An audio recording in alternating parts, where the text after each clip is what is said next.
Yesterday, at 7 a.m. on the dot, I looked a barista square in the eye. Before she even uttered a word, I knew she was lying about the oat milk shortage. By midnight, it felt like I'd lived a year in a day. I'd seen my boss, a man who prides himself on his composure, expertly hide a surge of pure panic. I uncovered the real reason my wife was shutting me out, and it had nothing to do with me. And I even spotted a stranger on the train discreetly clutching a knife, his internal turmoil practically screaming in the silent carriage. 24 hours, zero verbal filters. Just one single relentless rule. I had to decode every micro-expression, every vocal tremor, every pregnant silence. It was intense, it was exhilarating, and frankly, it was a little exhausting. But stick around, because I'm going to teach you the 3 crucial signals that let me do it, so you can start reading people like an open book too. Section 1, the setup. The morning started with a ritual. I printed a single sheet of rules, nothing fancy, just 3 non-negotiables, and taped it right to my bathroom mirror where I couldn't avoid it. This wasn't some casual experiment. This was a conscious, deliberate choice to see the world differently. I was committing. First, no assumptions, only clusters. Second, label what I see before I interpret why I see it. And third, every hour log the clearest tell and test it with a quiet, neutral question. Why clusters? This is the absolute key. One gesture on its own, a shoulder shrug, a raised eyebrow, it means absolutely nothing. You might as well be flipping a coin.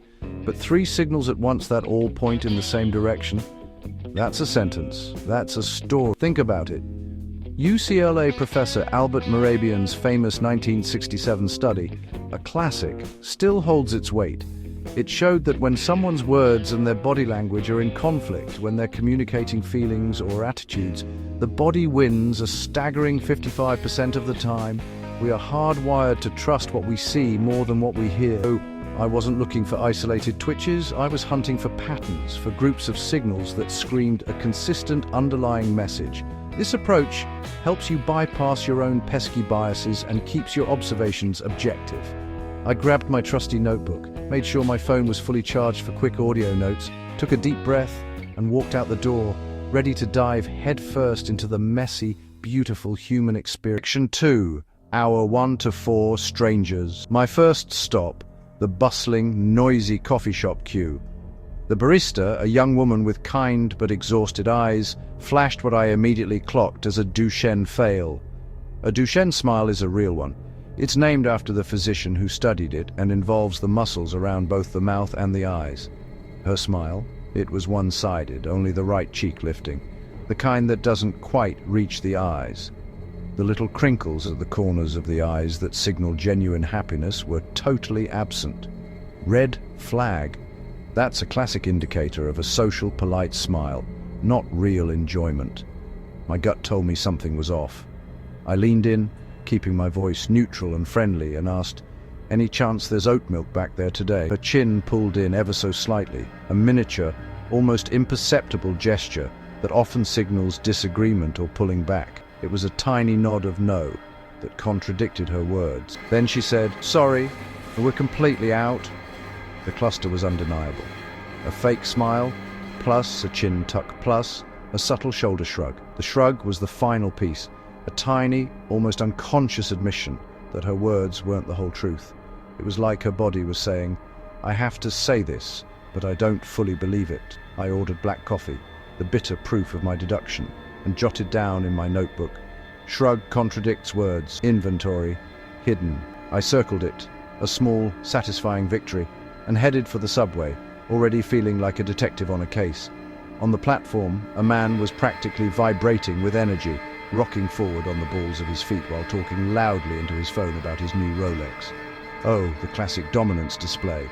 But it felt off. Speeded speech, a heightened vocal tone, and that restless physicality, often scream insecurity, especially when paired with an overt, almost desperate display of status. He wasn't just talking about a watch, he was performing for the strangers around him. I decided to try a little silent power move. Instead of reacting or looking away, I stood perfectly still, hands visible and relaxed, breathing slow and steady.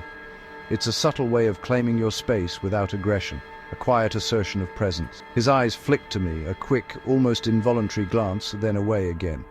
My stillness, my quiet command of my own space had absorbed his noise. Without even realizing why, he lowered his volume, his performance deflating just a little.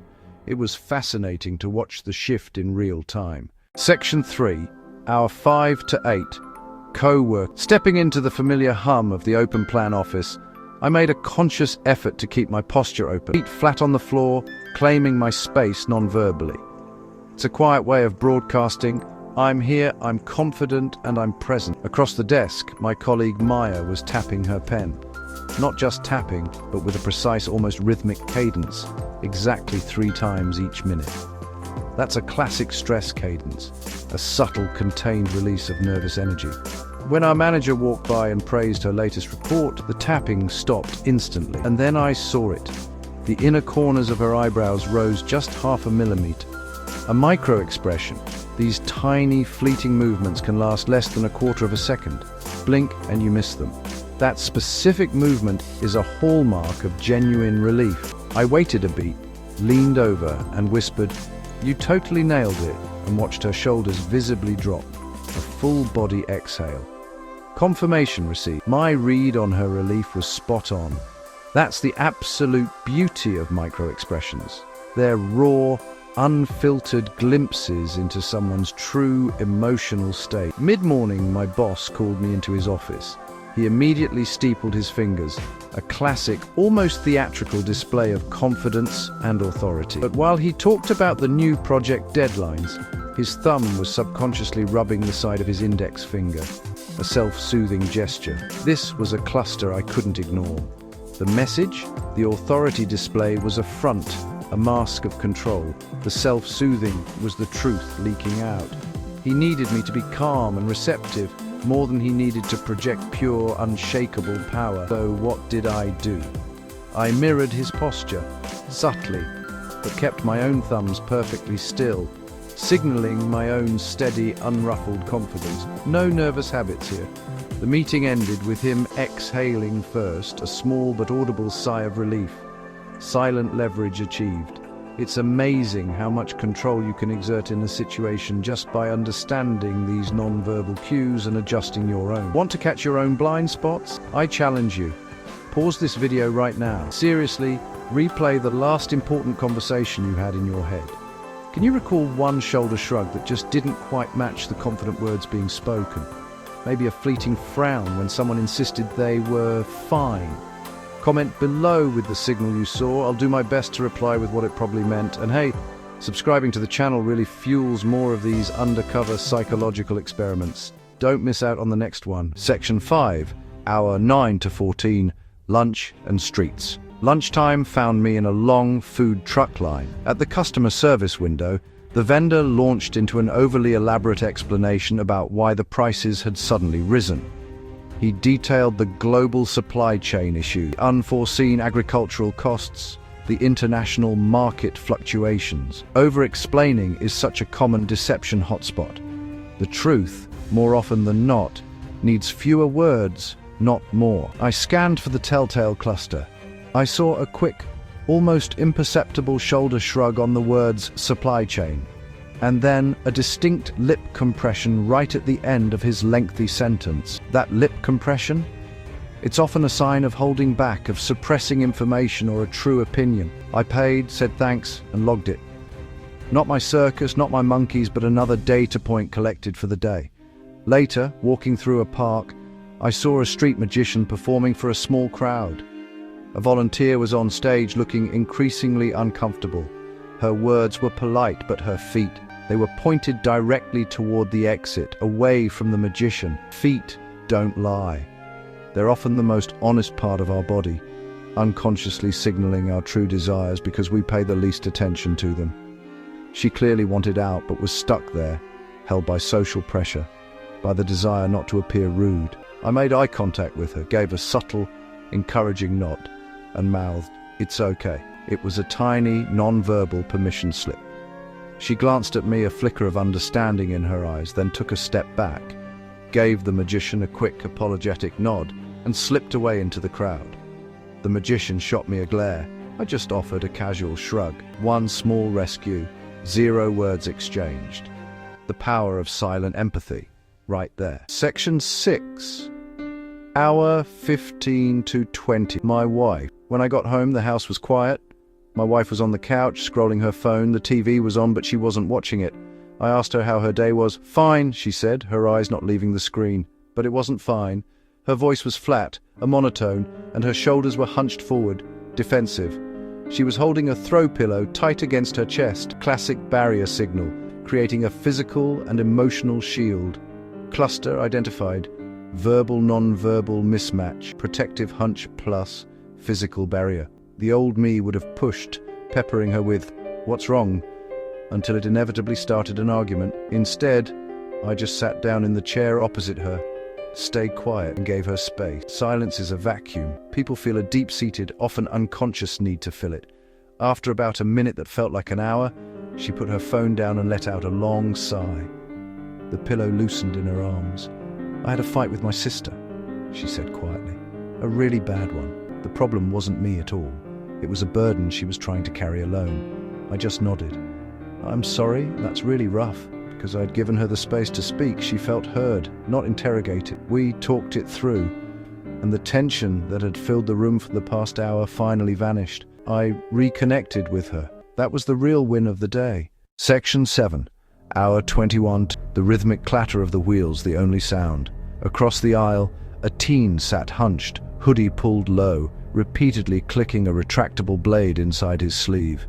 The metallic snick was sharp and audible in the quiet carriage. My heart gave a powerful lurch.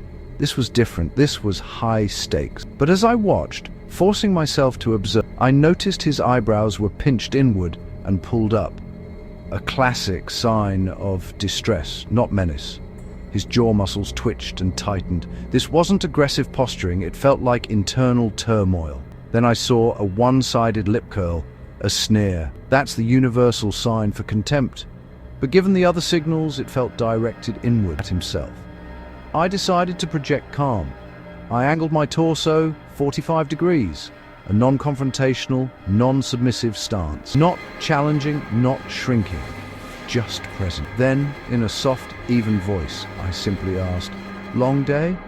He met my eyes for a split second, his jaw muscle twitching again, that self-contempt flaring. I stayed quiet, letting the silence hang, not demanding a response. After a long moment, he mumbled, "Yeah, going to see my mom. She's sick." Cluster complete. Distress signals, plus self-directed contempt pulse. A subtle, protective hand moving to cover his stomach. I simply nodded, offering nothing else. No judgment, no unsolicited advice. At the next stop, he stood up, exhaled slowly, and whispered, "Thanks," without looking back. He chose differently. There was no escalation, no hero story, just a shared moment of humanity that created space for him to make a different choice. My stop was next. I walked home, my heart still racing, and jotted down the last line of my journal. Presence can disarm louder than weapons. Section 8. What I learned. 24 hours, 43 clusters logged, and 4 big undeniable truths emerged from the chaos and quiet. These are the takeaways that truly shifted my perspective. Baseline is everything. You simply can't spot a deviation, a lie, or a hidden emotion if you haven't first observed someone's normal, their baseline behavior. How do they usually stand? What's their typical vocal cadence and speech rhythm? What does their genuine happy look like? Without that starting point, you're just seeing isolated gestures, and as we established, one gesture means nothing. You need to understand their typical patterns to recognize when something is truly off. Stillness is a superpower. In a world that constantly bombards us with movement and noise, stopping, listening, and simply being is incredibly powerful. When you stop moving, stop talking, and just observe, people reveal so much more. Your stillness creates a vacuum, a space that others often feel compelled to fill, either with words or with telling nonverbal cues. It shifts the dynamic, putting you in a position of quiet command and observation. Empathy is accuracy. This isn't just about being nice. It's about being effective. If you genuinely want to understand someone, if you approach them with curiosity rather than judgment, it sharpens your lens. Empathy allows you to mentally simulate what they might be feeling and thinking, improving your ability to accurately read their signals. Judgment, on the other hand, clouds your perception, forcing you to project your own biases and assumptions onto them. Want to be a better reader? Practice genuine empathy. The body never lies, but it whispers. It doesn't shout its truths from the rooftops. It offers subtle cues, fleeting micro-expressions, tiny shifts in posture, and unconscious hand gestures that betray our inner state. These aren't always obvious, especially at first. You have to learn to lean in, metaphorically and sometimes literally, paying close attention to the nuances. The real truths are often found in the quietest signals, the ones that most people completely miss. How do you start applying this? You can begin tomorrow morning in the simplest way possible. At the breakfast table, watch your partner or roommate as they drink their coffee. Pay attention to the hand that holds the cup. If their fingers splay wide, relaxed and open, that often signals confidence and comfort. But if their thumb clamps down on the handle for dear life, gripping it tightly, that's a common nonverbal indicator of anxiety or internal tension. Now, here's how to test it. Ask a neutral question, something simple like, "Any plans for the weekend?" or "Did you sleep well?" Then subtly observe which grip returns. Is it the tense one or the relaxed one? Log your observations for 3 days. You'll be amazed at the patterns that start to emerge. It's about building your own personal baseline for the people closest to you. If this video has changed how you see the world, even just a little bit, then please hit that subscribe button. I'm dropping a follow-up video soon on how to use these principles of silent power in high-stakes situations like salary negotiations. And trust me, it's a game changer you won't want to miss. And hey, I love hearing your stories. Drop your own observation wins, or even just your questions in the comments below. I read every single one.